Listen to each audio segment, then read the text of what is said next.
Hi, it's Beth Corbo, and welcome to Lecture 3B in RDG 540, Comprehension and Fluency.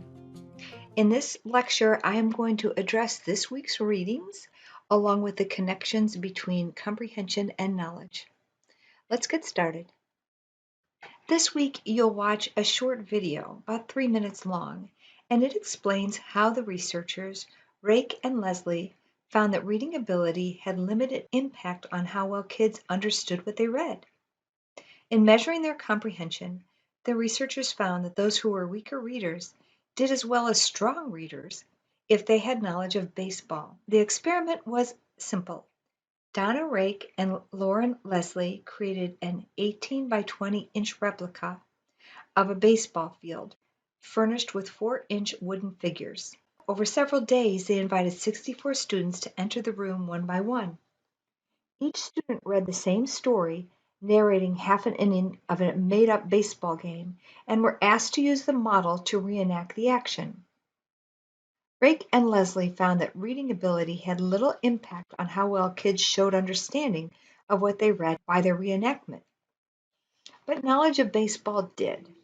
In fact, those who were weaker readers did as well as strong readers if they had knowledge of baseball. Enjoy watching the short video regarding this research. It's a well-known study and provides a foundation for the readings to follow. You will read an article from IDA's Perspective Journal by Kate Kane. It's called Reading Comprehension Development and Difficulties, an Overview. In this article, Kane presents an overview of what research has told us about the language skills that support reading comprehension and its development. Kane explains why, for some, reading comprehension fails. She speaks about the complexity of everything that is involved with reading comprehension. She addresses the wide range of knowledge bases and language skills at the word, sentence, and passage level that influence comprehension development. She introduces the concept of mental models and how important it is to understand text structures in order to create a coherent mental model. There's a lot of significant information within this relatively short reading, so it's important you take the time you need to read it thoroughly and carefully. You will also read 2 chapters from Nancy Hennessy's book, The Reading Comprehension Blueprint, Helping Students Make Meaning from Text. In Chapter 7, Hennessy describes a perspective on knowledge and its connection to reading comprehension. She offers insight into the design and delivery of instruction to enhance knowledge and, in turn, comprehension. In Chapter 8, Hennessy explores the connection between knowledge and the ability to make inferences. Susan Newman's article, Comprehension in Disguise, The Role of Knowledge in Children's Learning, highlights several important points about comprehension. Most significant is her primary point, being that when reading a text, readers draw on their personal store of knowledge about the topic of the text. She explains how readers use their prior knowledge to fill in the gaps in a written message, thus enabling comprehension. Read carefully and reflect on her 5 instructional principles. These principles support and inform how to create a knowledge-rich instruction.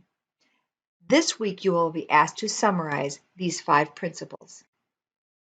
You will read Daniel Willingham's interesting and important article, How We Learn, The Usefulness of Brief Instruction in Reading Comprehension Strategies. In this article, Willingham concedes that although research shows that reading comprehension strategies can be effective, he considered them, in quote, a bag of tricks that can indirectly improve comprehension, end quote. He suggests spending a little less time on comprehension strategies and more effort in expanding students' knowledge and vocabulary. And this can actually be good news. We can now focus on other more fruitful activities. We can teach important academic vocabulary.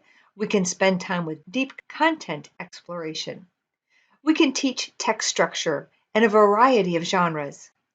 Willingham does not tell us not to teach comprehension strategies.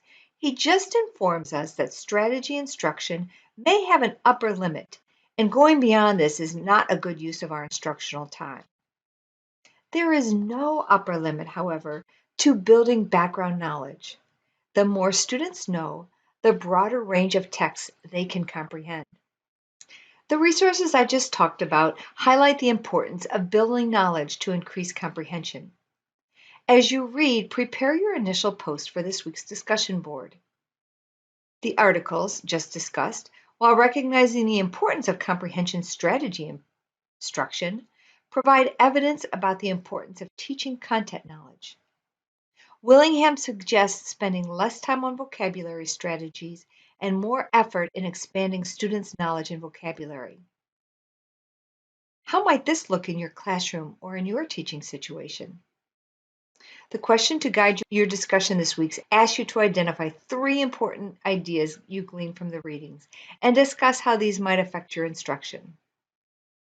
Think about this guiding question as you read. Thanks so much for listening.